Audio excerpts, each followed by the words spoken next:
The past week has been a bit of a political, emotional roller coaster, but now we know that the Dems have control of the Senate. House still up for grabs. However, a lot of talk has been had on where do we go from here.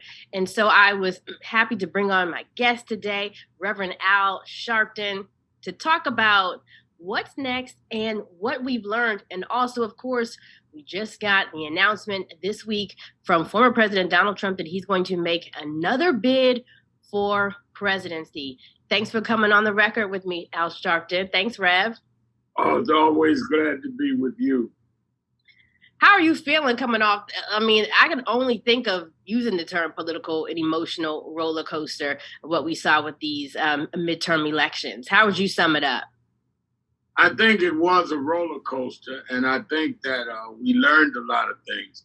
One of the things I think we learned is how important every vote is. When we saw the prediction for weeks, if not months, that there would be this red wave, and people didn't buy it. They came out and voted anyway. And the red wave wasn't even a red trickle. You end up with the Senate still in the majority of the Democrats. And if the runoff between Reverend Senator Warnock and Herschel Walker ends up in Warnock's favor, they will actually have one seat more than they had before in the Senate. It's back on Georgia again. That's back to Georgia again. Now, they did not sustain the lead in the House, but the lead in the House is so minimal that the Republicans will need every Republican to vote with them, and then need maybe some Democrats if there's a break. So I think that what we saw is that people are standing up, and we must remember that this was done with laws changes and impediments towards voting, and we came out and voted anyway. The real question is whether we can sustain that and expand that. Young voters came out, and that was great. And black men voted. I think that all of these predictions, that black men wouldn't vote for Stacey Abrams, black men wouldn't vote for Val Demings, they did. It was whites that didn't vote for Stacey and Val Demings. They cannot play that separate us and conquer game. Let's talk about some lessons learned in addition to what you just stated, because, you know, you talk about the no tide, not even a low tide, really a no tide. Even you have Mitch McConnell blaming Trump, former President Trump, for the results, and saying that it was because of the lies and the misinformation that was spread from that. What do you think that we'll begin to see from the GOP party, or lessons they've learned going forward? Because they actually helped create that machine. It's funny, the revisionist kind of statements and history that we're seeing when you created that, and now you're blaming what you created for what happened. Well, I think that two things can be right at the same time. That, yes, they can blame Trump for the election, and we can blame them for Trump. They allowed Trump to happen. They stood by Trump. They backed the big lie.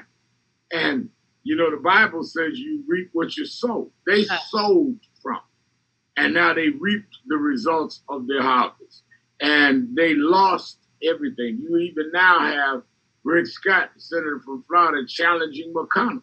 I think that they have become in many ways afflicted by their own infirmity.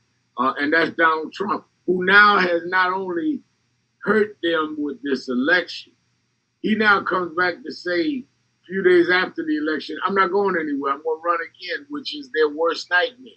Because you're dealing with a man, in my judgment, that'd rather burn it all down than to let it go without him. He is a narcissist. It's all and only about him. They knew that, but they went ahead with it anyway. The former president announced his bid for the presidency in a speech still filled with lies, talking against the former administration, spreading lies about what he did while he was in office. and kind of doubling down on the same misinformation that we've seen before. And even though many are saying he's back, he still he won't win. Even whether that's true or not, he's still got a large group of people who support him. That whether or not he wins, when he speaks, they hearken to his call. That's the part I think that sometimes when we are dismissive, there's still a group of strong followers, like we saw at January 6th, who are ready kind of to storm with his words. Yeah, they are absolutely a large segment that listen to him, listen to his words, go by his words. Follow through. Yeah, and I think that that's their problem. They cannot turn away the following they helped him create. And the scary part of it is, after January 6th, after what we've seen come out in the January 6th hearings, after a man broke in the Speaker of the House of Representatives' house and hit her 82-year husband over the head continually with a hammer. And they made mockery of that. Some of them even joked about it. After all of that, they still have a following, which means that we've got to be prepared to stand up and fight. They're not going anywhere, but neither should we.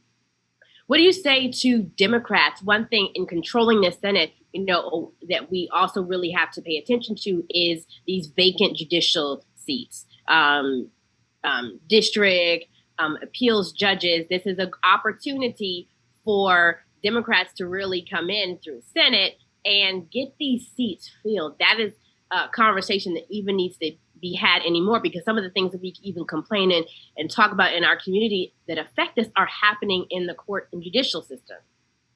Absolutely. They can confirm federal judges. They're the majority. You don't need two-thirds to confirm judges. And if a Supreme Court opening comes again, they can do that. They need to concentrate on the judges. They need to concentrate on legislation that they can get through. And they need to, I'll say it again, they need to change the filibuster so we can get the John Lewis Voting Rights Act and the George Floyd Justice and Policing Act through on a majority vote. They need to go to work. The people stood up for them. Now they must stand up for the people. The Monday before Election Day, President Biden did my syndicated radio show. And we talked about how he had said on election night, Black America had his back and he was going to have our back, and he outlined many of the things he got done without the filibuster rejected.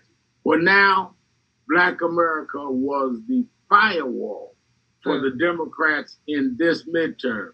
They need to take care of Black America in an emphatic, unapologetic way, because that's what we did.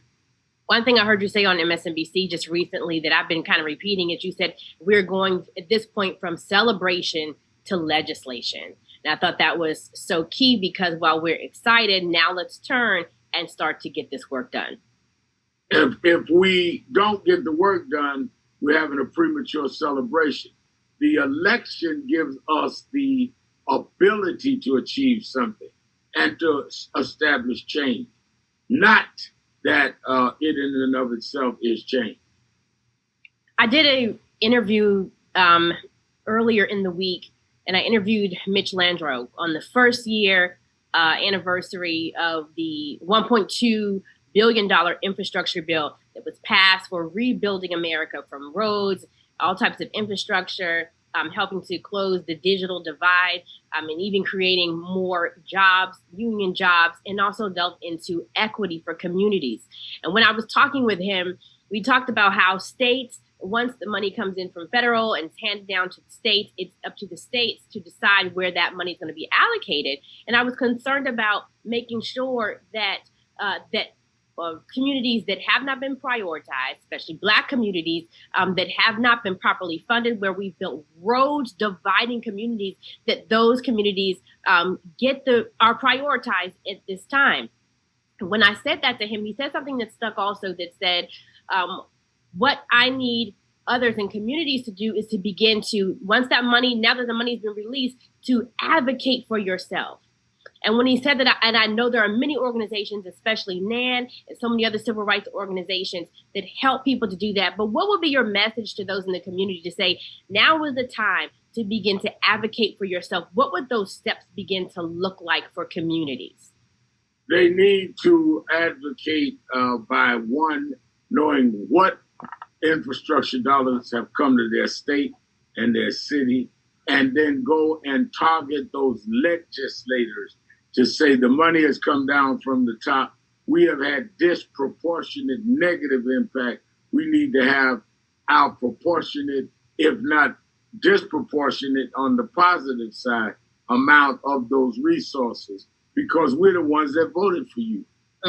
If we do not do the research and go to the local counties, the local city councils, the local state legislators, and say, we know the money's there, we put the people in Washington to get it there, we want our share, they will not give it to us. They'll take care of their political base. We need to make sure that we're vigilant on them. Freedom always comes from the bottom up, not the top down. The top has done its part. Now the bottom up is up to us to organize, mobilize, and deliver for the people. Lastly, Rev, what is on your schedule within NAN and these? How are you preparing, or what are you doing as we're now in a presidential election, right? Midterms are over. Everyone's focused on this. What is your organization or even others doing at this time? What we're doing is national expansion of our vote operations, seeing what we did right and wrong during the midterms to perfect it. We are going to fine-tune the issues as we see the candidates announced. If the president's going to run again, we want to know that sooner than later. If not, then you're going to have primaries. You're going to have primaries for Senate seats that didn't run this time in gubernatorial. And, you know, they're having this documentary movie that John Legend has done. He goes into theaters around the country on December 9th. So I'll be on the road using that as an organizing tool. Wonderful. All right, Loudmouth, December 9th. Yeah. Into theaters around the country. I'm excited. I missed it when you came to DC, but I will absolutely be there on December the 9th. Love to have you back to talk about, once you begin to analyze, you know, the shift that you all are going to be making towards this as we move into this presidential election, to come back and share some of those sentiments and thoughts with us. But Rev, as always, thank you for coming on the record. Thank you for always having me. You take care of yourself. Have a great holiday. You do the same. You do the same. All right, sir. All right.